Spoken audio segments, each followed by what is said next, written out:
Welcome to my YouTube channel expanded thought. और आज हम बात करने वाले हैं सीएमए को लेकर कि हमें अगर इसमें इनरोल कराना है तो कैसे कराना है।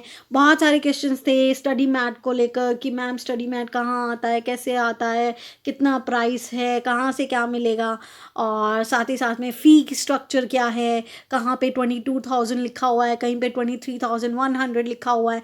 बहुत सारे इस टाइप के क्वेश्चंस आते रहते हैं। उन सभी का आंसर यहाँ मिल जाएगा। अच्छा, ये जितनी भी चीज़ें मैंने की है मैंने फ़ोन पे की हैं, क्योंकि मैं पूरा दिखा रही हूँ कि भैया हम भी तो साइट से ही जाके चीज़ें उठाते हैं और आपको आके बताते हैं, तो आप खुद भी तो जाके पढ़ सकते हैं। तो इसीलिए ताकि आप किसी पे डिपेंडेंट ना हो, मतलब ऐसे खुद को भी एक तसल्ली चाहिए होती है ना कि यार मेरे को खुद जाके देख लेता तो खुद ही जाके पढ़ लेता। तो ये वाली चीज़ है कि मैं इस हिसाब से बताऊँगी, आप खुद भी जाके पढ़ सकते हैं, सारी चीज़ें सर्च कर सकते हैं। एंड एक क्वेश्चन बहुत था कि मैम ऑनलाइन है ऑफलाइन है, ऑनलाइन ऑफलाइन है। देखो जी भैया, ये तो मुझे भी नहीं पता। ऑनलाइन ऑफलाइन कुछ ना कुछ चलता रहता है, तो वो जो आता रहेगा वो नोटिफिकेशन मिलती रहेगी। आप चाहे चैनल सब्सक्राइब कर लीजिए, क्योंकि जैसे ही कोई चीज़ आती है और मैं आपके पास पहुंच जाती हूँ बताने के लिए, तो वो उसके लिए आपको ये काम करना पड़ेगा। ठीक है, तो चलिए शुरू करते हैं। सबसे पहले आप लोगों ने करना क्या है, आपने गूगल पे चले जाना है एंड क्रोम पे जाके जैसे ही आप डालोगे ICMAI, आपको कुछ इस टाइप का इंटरफेस नज़र आ जाएगा। जैसे ही आपको इस टाइप का इंटरफेस नज़र आए, देखो ये वाला इंटरफेस किस लिए, आपको सारी चीज़ें पता लग जाएंगी। आपने स्टडी मैट चाहिए, आपने यहाँ से मिल जाएगा। एग्जामिनेशन के बारे में जैसे एडमिट कार्ड हो गया या कोई नोटिफिकेशन हो गई, ये जितनी भी चीज़ें होती हैं वो आपको एग्जामिनेशन वाले चीज़ों से मिल जाती है, एग्जामिनेशन वाले सेक्टर से मिल जाता है। स्टूडेंट होम स्टूडेंट होम में क्या है, होम जो सबसे पहले हम लोग यूज़ करते हैं, सबसे पहले वाली चीज़ें कौन सी होती हैं, चाहे वो एलिजिबिलिटी हो, क्राइटेरिया हो कि क्या ड्यूरेशन होगा कोर्स को, कोर्स से रिलेटेड जितनी भी चीज़ें होती हैं, कोई एडमिशन हो, एडमिशन स्टेटस हो, या फिर हमारा स्टडी मैट का जो ट्रैकिंग हो, वो सारी की सारी चीज़ें आपको स्टूडेंट होम पोर्टल पे मिलेगी। ऑनलाइन मॉक टेस्ट पोर्टल, जो भी आपके एग्जाम टाइम में ऑनलाइन मॉक टेस्ट पोर्टल होते हैं, वो आप डायरेक्टली यहाँ से जाइए, अपने आप का रजिस्ट्रेशन नंबर डालिए एंड अपने आप को वहाँ पे मतलब एग्ज़ाम दे सकते हो आप वहाँ पे। ठीक है, नोटिफिकेशन ये डायरेक्टली है कि आपको जैसे कि इंस्टीट्यूट को कोई भी नोटिफिकेशन देना होता है और बोलते हैं ना ऑफिशियल साइट पे नोटिफिकेशन आएगी, तो सारी नोटिफिकेशन का आपको यहाँ पे मिल जाएगा। एंड स्टूडेंट ई सर्विसेज में आपने प्रोस्पेक्टस लेना हो, कोई अलग से बुक लेनी हो, या कितनी भी चीज़ें हो, वो सारी की सारी आपको यहाँ से मिलेगी। तो अब बात ये है कि अब मैं करने क्या वाली हूँ, मतलब ये सारा कुछ तो बता दिया, अब बात ख़त्म क्या, नहीं, बाद में डिटेल में बात करेंगे। तो अब हम देखेंगे स्टूडेंट होम पोर्टल को, क्योंकि हम लोग सारी बात करने वाले हैं एडमिशन को लेकर। तो एडमिशन वाला कहाँ मिलेगा, यहाँ मिलेगा, यहाँ मिलेगा। ठीक है, स्टूडेंट होम पोर्टल पे चले जाइए। जैसे ही आप इस पे जाएंगे आपको इस टाइप का इंटरफेस देखने को मिलेगा। अभी आपको ये क्लियर नजर नहीं आ रहा है, बट मैं आपको बताती हूँ, ये वाला सेक्शन आपके लिए बहुत इंपॉर्टेंट है। अगर आप बात करते हो ये वाला सेक्शन, आपको मतलब कोई भी सर्विसेज चाहिए, कुछ भी लाइब्रेरी हो गया, कुछ एडवर्टीजमेंट का, मतलब कुछ भी अलग से कुछ भी हो, वो सारा ये वाला सेक्शन आपके लिए इंपॉर्टेंट है, स्टार्टिंग वाला। तो ये वाला सेक्शन हम लोग अभी मैं दिखाती हूँ आपको। लेफ्ट वाले सेक्शन में आपको इस टाइप की चीज़ें मिलेंगी। देखो, अब अगर आपने जानना है कि हमारा सीएमए कोर्स कितना ग्लोबल जा चुका है, आप ये वाला सर्च किए, वहाँ पे जितनी भी चीज़ें होंगी आपको बता देंगे। Flow charts, profile, course prospectus अगर आपने देखना है तो यहाँ से मिल जाएगा। प्रेजेंटेशन मिल जाएगी। अब बात आती है आपने कोर्स, आप जो ये कर रहे हो उसका ऑब्जेक्टिव क्या है, इसके क्या क्या ऑब्जेक्टिव हो सकते हैं। हमने जो पढ़ना है वो पढ़ना है कोर्स एलिजिबिलिटी, कि हम ये कोर्स करने के लिए एलिजिबल है या नहीं है, या फिर कौन लोग एलिजिबल है इस कोर्स को करने के लिए। ठीक है, उसके बाद प्रोस्पेक्टस आ जाता है, कोई दिक्कत नहीं है। कोर्स ड्यूरेशन एंड डिलीवरी देखेंगे। रिवाइज हमारा फ़ी स्ट्रक्चर पहले कुछ और था, अभी 11 फरवरी 2021 को फ़ी स्ट्रक्चर चेंज हो गया है, तो चेंज वाला फ़ी स्ट्रक्चर देखेंगे। ऑनलाइन एडमिशन हम लोग ले सकते हैं, वो देखेंगे कैसे क्या कर सकते हैं। ऑनलाइन एडमिशन स्टेटस, अच्छा बुक परचेज कर सकते हैं। जो मैंने बोला स्टडी मैट अगर आपका आ रहा है तो कहाँ तक क्या पहुँचा वो आप चेक कर सकते हैं। ऑनलाइन मॉक टेस्ट पे पोर्टल पे यहाँ से भी जा सकते हैं और वहाँ से भी डायरेक्ट जा सकते थे। ऑनलाइन असेसमेंट, FAQs वगैरह ये सारी चीज़ें आप डायरेक्ट वहाँ से भी जा सकते थे और यहाँ से भी जा सकते हैं, कोई दिक्कत वाली बात नहीं है। ठीक है, तो चलिए इसे आगे देखते हैं, इसे आगे करते हैं। सबसे पहले देखेंगे एलिजिबिलिटी क्या है। अगर मैं एलिजिबिलिटी पे क्लिक करती हूँ तो मुझे इस टाइप का इंटरफेस खुल के आ जाता है। तो अब मैं देखती हूँ एलिजिबिलिटी क्या क्या है। अगर मैं फाउंडेशन की बात करूँ तो किसी ने भी अगर 10+2 किया है या फिर कोई अपने आप को फाउंडेशन के लिए इनरोल करा सकता है। अच्छा, सेकंड पॉइंट ये लिखा है, अगर मान लो आपने CS का फाउंडेशन दिया है या फिर CA का इंटर दिया है, CS का तो क्या फाउंडेशन और CA का क्या इंटर। अगर आपने ये दो चीज़ दी हुई है, दोनों नहीं। मान लो आप स्टूडेंट हो CS के, आपने फाउंडेशन का एग्ज़ाम दे दिया, उसके बाद आप सोचो यार मैं CMA के लिए भी इनरोल कर लेता हूँ, तो क्या आपको फाउंडेशन देना पड़ेगा? नहीं देना पड़ेगा, आप डायरेक्टली इंटर के लिए अप्लाई कर सकते हो, एलिजिबल हो गए हो। अगर आपने CA का इंटर दे दिया तो क्या आपको फाउंडेशन देना पड़ेगा? नहीं देना पड़ेगा, आप डायरेक्टली इंटर के लिए एलिजिबल हो गए हो। तो ये पॉइंट यहाँ पे लिखा हुआ है। अच्छा, एक चीज़ और लिखी हुई है इसके बाद एक और चीज़ लिखी हुई है, अगर आप एलिजिबल होते हो डायरेक्ट एंट्री स्कीम की। डायरेक्ट एंट्री स्कीम क्या होती है? मतलब आप डायरेक्टली इंटर में जाने के लिए एलिजिबल हो गए हो, मतलब आपने या तो CS का फाउंडेशन क्लियर किया हुआ है, या फिर CA का इंटर क्लियर किया हुआ है, या फिर आप ग्रेजुएट हो, तो इसका मतलब है आप डायरेक्ट एंट्री ले रहे हो इंटर में, तो आपको फाउंडेशन एग्जाम देने की ज़रूरत नहीं है। ये बात ये लिखी हुई है। प्रोविजनल एडमिशन, तो student may also seek provisional admission to the foundation course, such student should be provided time period of 36 months to convert provisional 10। तो इसका मतलब क्या है? आप प्रोविजनल एडमिशन ले लीजिए, लेकिन आपको 36 मंथ्स मिलेंगे, आप उस प्रोविजनल एडमिशन को अपना कन्फर्म एडमिशन करा लो। 36 मंथ्स में आपने नहीं कराया तो उसके बाद तो आपको कॉन्सिक्वेंसेस भुगतने पड़ेंगे, तो 36 मंथ्स के अंदर अंदर आप करा लो। बात आती है इंटरमीडिएट की। फाउंडेशन की हमने कर ली, इंटरमीडिएट का देखो 2 पॉइंट तो आप पढ़ चुके हो। क्या? CS का फाउंडेशन, CA का इंटर, साथ में ग्रेजुएट क्या किसी BCom का ही हो? नहीं, ग्रेजुएट आप किसी के भी हो सकते हो, आप फिर भी CMA में इंटर में इनरोल करा सकते हो। अच्छा, अब ग्रेजुएशन वाले में बहुत दिक्कत आती है। बहुत से स्टूडेंट्स कहते हैं मैम मैं ना ग्रेजुएशन के 2nd ईयर में हूँ, क्या मैं खुद को इनरोल करा सकता हूँ? बिल्कुल करा सकते हो। आपको 36 मंथ्स मिल रहे हैं, आप अपने उसको पूरा कंप्लीट करा सकते हो। आपको प्रोविजनल बेसिस पे अपने आप को इनरोल कराना होगा। जब आप जिस बेसिस पे आप एडमिशन ले रहे हो, फॉर एग्जांपल आप एडमिशन ले रहे हो ग्रेजुएशन के बेसिस पे और आपकी ग्रेजुएशन अभी कंप्लीट नहीं हुई है, इसका मतलब आप प्रोविजनल स्टैंड बाय पे हो। प्रोविजनल आप ले सकते हो, 36 मंथ्स मिलेगा। अच्छा, आप लोगों को सॉरी 36 मंथ है CA फाउंडेशन वालों को, आपको मिलेगा 18 मंथ्स। भैया आप 18 मंथ्स के अंदर अंदर आप अपने आप को इनरोल करा लीजिए। तो आप काउंट कर लीजिएगा आपके 18 मंथ्स कब कंप्लीट हो रहे हैं, एंड उस हिसाब से आप अपने आप को इनरोल करा सकते हो। साथ ही साथ में कौन इनरोल करा सकते हैं? जिसने किसी भी टाइप का फाउंडेशन, जैसे आपने CMA फाउंडेशन क्लियर किया तो ऑब्वियसली आप CMA इंटर के लिए एलिजिबल हो गए हो। 10+2 करो, फाउंडेशन करो, CMA दो, कर सकते हो। एलिजिबिलिटी ये थी। फाइनल की एलिजिबिलिटी कुछ नहीं है, आप CMA इंटर करके जाओ, उसके बाद आप फाइनल में जा सकते हो। इसका अदरवाइज कोई और एलिजिबिलिटी नहीं होती है। ऐसा नहीं है कि आपने CA फाइनल कर लिया तो आप CMA फाइनल में डायरेक्ट पहुंच जाओगे, नहीं, ऐसा कुछ भी नहीं है। वो जो था CS foundation and CA inter का था, वो मैंने आपको बता दिया, ठीक है। अच्छा, इसमें एक ऑप्शन और लिखा होता वाइस वर्सा। इसका मतलब है अगर आपने CMA का कर लिया तो आप जाके CS का फाउंडेशन स्किप कर सकते हो, आप डायरेक्ट वहाँ पे भी इंटर में एंट्री ले सकते हो, तो वो वाली चीज़ होती है। चलिए जी, ये हमने एलिजिबिलिटी पढ़ ली थी। अब बात आती है एक बहुत इंपॉर्टेंट की, कॉस्ट, ड्यूरेशन एंड डिलीवरी की। तो उसके अंदर हम लोग, देखो मैं बताती हूँ आपको,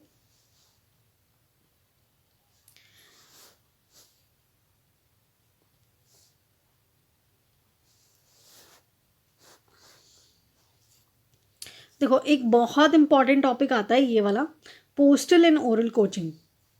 जी हाँ, जब आप एडमिशन लेते हो ना तब आपको ये 2 ऑप्शन मिलते हैं, या तो आप पोस्टल कोचिंग लो या फिर आप ओरल कोचिंग लो। तो पोस्टल एंड ओरल का मतलब क्या है ये समझो। पोस्टल का मतलब है कि इंस्टीट्यूट आपको कुछ नहीं देगा, आपको सिर्फ स्टडी मैट देगा। आप अपना जो एड्रेस डालोगे ना, जब आप एडमिशन लोगे, जब आप एड्रेस डालोगे तो उस एड्रेस के ऊपर आपका स्टडी मैट पहुंच जाएगा। और ये कब पहुंचता है? 15 डेज़, विदिन 15 वर्किंग डेज़ में पहुंच जाता है, जैसे ही आप पेमेंट करते हो। अच्छा, आपको अगर देखना है बुक्स कैसी आती हैं, कैसे पैक होके आती हैं, कैसे क्या चीज़ें हैं, तो मेरी बुक्स जब आई थी तो मैंने रिव्यू किया था, तो मैं लिंक डिस्क्रिप्शन में दे दूँगी, आप जाके चेक कर सकते हो। इस टाइप से बुक आती है, मैंने कोई अलग से पेमेंट नहीं की, मैंने पोस्टल चूज़ किया था, वो बुक्स आई एंड आपके सामने फिर सारी चीज़ें होंगी, आपके सामने ही मैंने वो पार्सल खोला था, ठीक है। दूसरी चीज़, पोस्टल कोचिंग का क्या है, वो आपको सिर्फ बुक्स प्रोवाइड करते हैं कि भैया ये लो बुक्स लो, आपकी मर्ज़ी है, आपने खुद से पढ़ना है खुद से पढ़ो, आपने किसी से कोचिंग लेनी है कोचिंग लो, आपने यूट्यूब से पढ़ना है यूट्यूब से पढ़ो, आप कुछ आपको पढ़ना नहीं है मत पढ़ो, सब आपका हेडेक है, उनका कोई हेडेक नहीं है। उनका हेडेक बस उतना था आप तक स्टडी मटेरियल पहुंचा दिया। अच्छा, ओरल में क्या आता है ना, ओरल में ये आता है कि वो आपको लेक्चर्स देंगे, लेक्चर्स इन द सेंस आपको पढ़ाएंगे। देखो मैं दिखाती हूँ,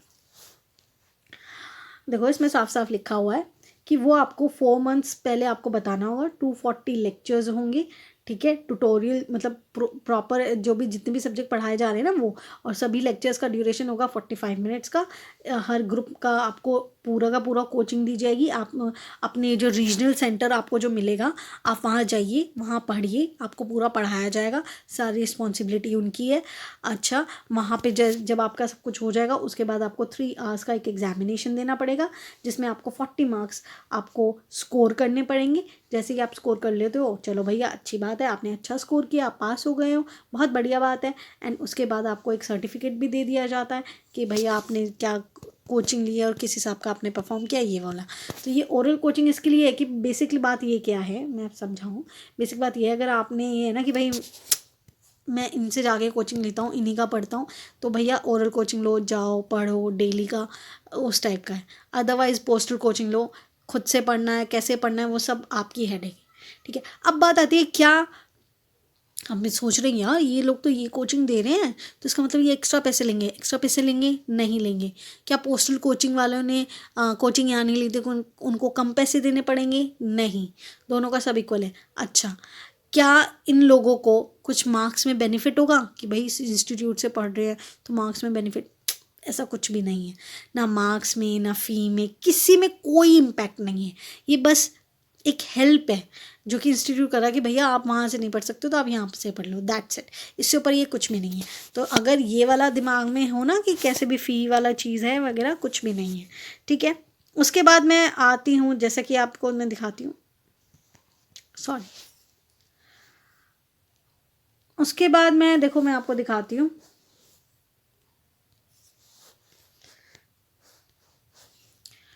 तो देखो अभी तक हम लोगों ने क्या क्या किया, कोर्स एलिजिबिलिटी कर लिया है, कोर्स ड्यूरेशन एंड डिलीवरी कर लिया। अब बात आता है रिवाइज्ड सीएमए कोर्स फीस। जैसे ही आप ये देखोगे ना तो आपको इंटरफेस खुल जाएगा, मतलब आपको डाउनलोड करने के लिए एक फ़ाइल आ जाएगा, आप उसे डाउनलोड कीजिएगा और आपको किस टाइप की फ़ाइल मिलेगी, लो मैं आपको दिखा देती हूँ। आपको इस टाइप का मिलेगा, ठीक है, जिसके अंदर फाउंडेशन, इंटर एंड फाइनल तीनों के बारे में दे रखा है। फाउंडेशन की पहले जो फीस थी वो 4K थी, 4K थी, लेकिन अब जो फीस हो गई है वो 6000 हो गई है। टर्म क्या है, आपको ये 6000 कब पे करना पड़ेगा, कब से? 31 January for June and 31 July for December. ये बात क्यों लिखी हुई है ये मैं आपको पूरा विस्तार मतलब डिटेल में समझा दूंगी, ठीक है। इंटरमीडिएट की टोटल फीस है 23,100, ठीक है। उसको भी आपको इसी टर्म से पहले भरनी पड़ती है। इसको आप 2 इंस्टॉलमेंट में पे कर सकते हो। पहली इंस्टॉलमेंट आती है 12,000 एंड दूसरी इंस्टॉलमेंट आती है 11,100। अच्छा, अब बहुत सारे स्टूडेंट कहेंगे मैम मैंने ना बहुत जगह देखा है 22K लिखा होता है, 22K है, तो आप ऐसे क्यों बता रहे हो 23,100? तो बेटा जी 1100 बेसिकली 1100 जो होती है वो सैप ट्रेनिंग का होता है और वो इसमें इंक्लूड कर दिया जाता है, इसीलिए टोटल हमारी 23,100 हो जाती है। कहीं कहीं ये 22K दिखाई गई है जिसके अंदर ये वाली ट्रेनिंग का पैसा नहीं ऐड किया गया होता है, ठीक है। तो ये वाला टोटल 23,100 का है जिसके अंदर 1100 सैप ट्रेनिंग के ऑलरेडी ऐड होते हैं। पहली इंस्टॉलमेंट 12,000 की होती है, दूसरी इंस्टॉलमेंट 11,100 की होती है। अच्छा, अब हम क्या पढ़ेंगे, एडिशनल इन्फॉर्मेशन पढ़ेंगे, क्योंकि ये पढ़ना बहुत ज़रूरी है, क्योंकि इसी से ही हमें पता लगेगा कि हम किस चीज़ के लिए एलिजिबल है, किस चीज़ के लिए नहीं है। पहली चीज़ ये है कि आप देखो, पहली इंस्टॉलमेंट तो ऑब्वियसली जब आप रजिस्ट्रेशन लेते हो तब भर देते हो, लेकिन दूसरी इंस्टॉलमेंट भी आपको अपने टर्म के लिए, फॉर एग्जांपल आपने दिसंबर 2021 में अप्लाई मतलब अपीयर होना था, तो आपने 31 जुलाई 2021 तक आपने वो सेकेंड इंस्टॉलमेंट भी पे कर देनी है। पहली चीज़ ये।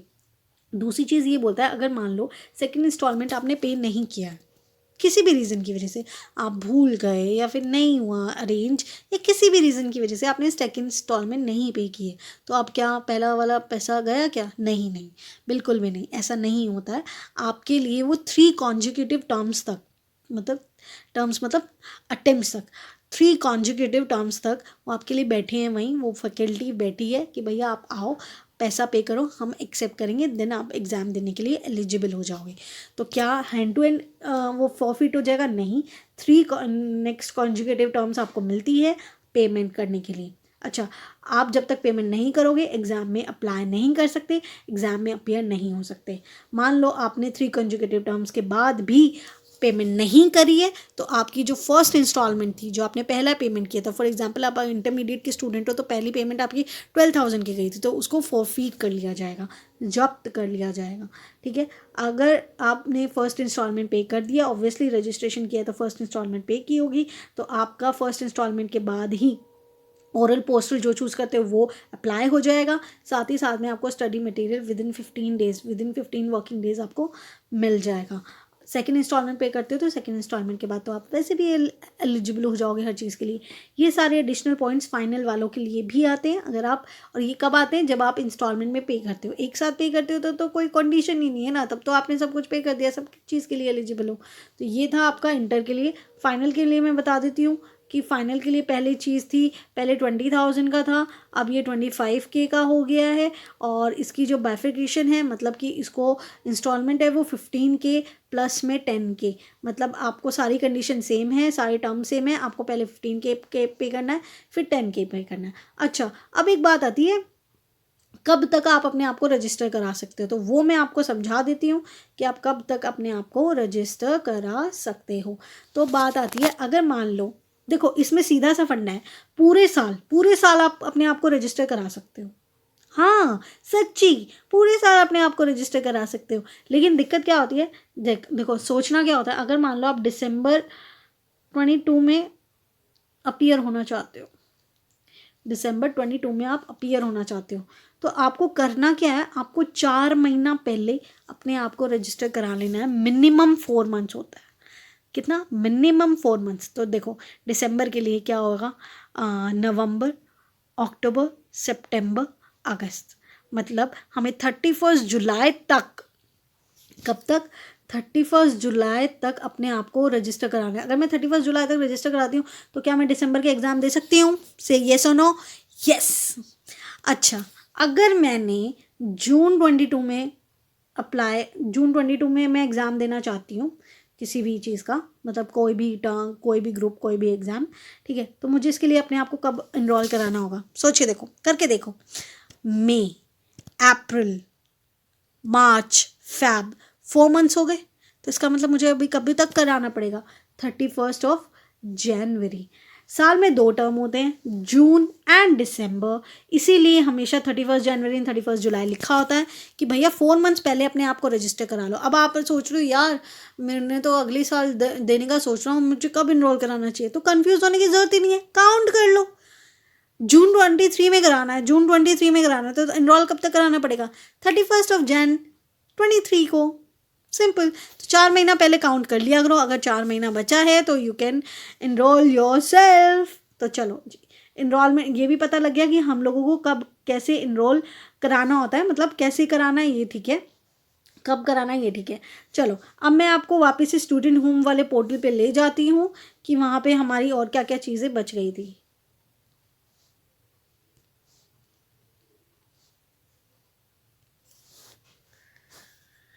देखो हम लोगों ने अब फी स्ट्रक्चर भी कर लिया, अब जल्दी से हम ऑनलाइन एडमिशन का मैं बता देती हूँ एंड स्टेटस का भी बता देती हूँ, तब की तब बता दूंगी, ठीक है। ऑनलाइन बुक परचेज भी की जा सकती है। आपका स्टडी मैट मान लो रास्ते में या पोस्टल आपने चूज़ किया था तो वो आप ट्रैक कर सकते हो कहाँ तक पहुँचा है। ऑनलाइन मॉक टेस्ट पोर्टल पे आप यहाँ से भी जा सकते हो, इनडायरेक्ट भी जा सकते हो। डायरेक्ट मैंने आपको बाहर से बता दिया था, अब बाकी चीज़ें यही हैं। तो चलिए देख लेते हैं एक बार एडमिशन वाला। जैसे ही आप एडमिशन पे क्लिक करते हो आपको इस टाइप का इंटरफेस नज़र आएगा। फाउंडेशन के लिए ये, इंटरमीडिएट के लिए ये एंड फाइनल के लिए ये, ठीक है। आपने कुछ नहीं करना, आपने इन्हें क्लिक करना है, अपनी इन्फॉर्मेशन भरनी है। वो लोग आपको ऑप्शन देंगे आप ओरल या पोस्टल चूज़ करो, आपके ऊपर है, कुछ भी चूज़ करो। कोई अलग से पेमेंट है नहीं है, अपनी ऑनलाइन पेमेंट करो। इंस्टॉलमेंट में पेमेंट करोगे ठीक है, वो भी चलेगा। एक साथ पेमेंट करोगे वेल एंड गुड, बहुत अच्छा है, पेमेंट कर दो, ठीक है। यहाँ से आप अपने आप को एडमिशन करा सकते हो। ऑनलाइन एडमिशन कराते हो इसलिए स्टेटस अपडेट होने में थोड़ा टाइम लगता है, तो इसलिए स्टेटस अपडेट के लिए आपने वैसे स्टूडेंट होम पोर्टल पे आना है। यहाँ पर देखो आपको एक रजिस्ट्रेशन नंबर, जो आपने ईमेल भरी होगी ना, उस ईमेल पे एक रजिस्ट्रेशन नंबर ऑलरेडी आपको आ गया होगा, उन लोगों ने मेल कर दिया होगा। तो वो रजिस्ट्रेशन नंबर साथ में अपनी डेट ऑफ बर्थ जो भी आपने उसमें फिलअप की होगी, तो वो डेट ऑफ बर्थ डालना, आपको पता लग जाएगा आपका ऑनलाइन स्टेटस क्या एडमिशन का, अप्रूव हो गया है कि नहीं हो गया। वो दिखाते हैं कि अप्रूव अभी तक नहीं हुआ है या हो गया है, तो उस हिसाब से आप अपने एक्शन ले सकते हो आगे के लिए। ठीक है, तो यहाँ पर मैंने ये चीज़ भी दिखा दी। आपने मान लो मैंने कहा था बुक्स परचेज़ करने के लिए, बुक्स परचेज़ पे आप क्लिक करोगे तो आपको इस टाइप का पोर्टल खुल जाएगा।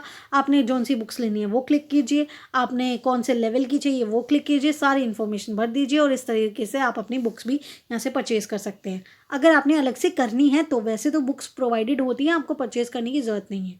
अच्छा, ये ई ट्रैकिंग के लिए था। ई ट्रैकिंग के लिए आपको कि भाई आपका स्टडी मटेरियल कहाँ पहुँचा या नहीं पहुँचा, ई ट्रैकिंग पे क्लिक करेंगे तो आपको इस टाइप का इंटरफेस होगा। आप इसमें रजिस्ट्रेशन नंबर भरिए और अपना मोबाइल नंबर कीजिए, आगे वो आपसे OTP आएगा, OTP डालना एंड सारी चीज़ें पता लग जाएंगी आपको। तो ये था ई ट्रैकिंग का। अच्छा, अब बात आती है online MCQ portal. MCQ portal खोलोगे तो ऐसा आ जाएगा। यहाँ पे आपको उस टर्म के MCQ वाला पोर्टल दिख रहा होगा, आप जाके अपने MTP पोर्टल दिख रहा होगा, आप जाके वो चेक कर सकते हैं, वरना डायरेक्ट बाहर से भी चेक कर सकते हैं, कुछ नहीं था। ये था अगर हम लोग बाहर, मैंने बोला था ना स्टूडेंट होम में बाहर ICMI जब हम डालते हैं तो बहुत सारी चीज़ें बाहर आती है, उसमें एक एग्जामिनेशन होता है। जब हम एग्जामिनेशन क्लिक करते हैं ना तो हमारे पास ये इंटरफेस होता है। एंड देखो यहाँ पे, सॉरी ये थोड़ा सा ब्लर है, बट जैसे कि आपको ये सारी गाइडलाइंस रही, नोटिफिकेशन रही, ये सारी की सारी आपने नोटिफिकेशन दे रखी हैं। आपका एडमिट कार्ड रहा, रिजल्ट रहा, क्वेश्चन पेपर्स रहा, सजेस्टेड आंसर रहा, एग्जामिनर कमेंट्स हो गए, जितनी भी चीज़ें एग्जामिनेशन से रिलेटेड हैं वो सारी की सारी आपको यहाँ मिल जाती है। ठीक है, तो आप यहाँ से देख सकते हो। ये मैंने आपको दिखाना था कि अगर आप एग्जामिनेशन के टाइम पर ये चीज़ें देख रहे हो, आपको मिल नहीं रही हैं, तो आपको ये सारी की सारी यहाँ मिल जाएंगी।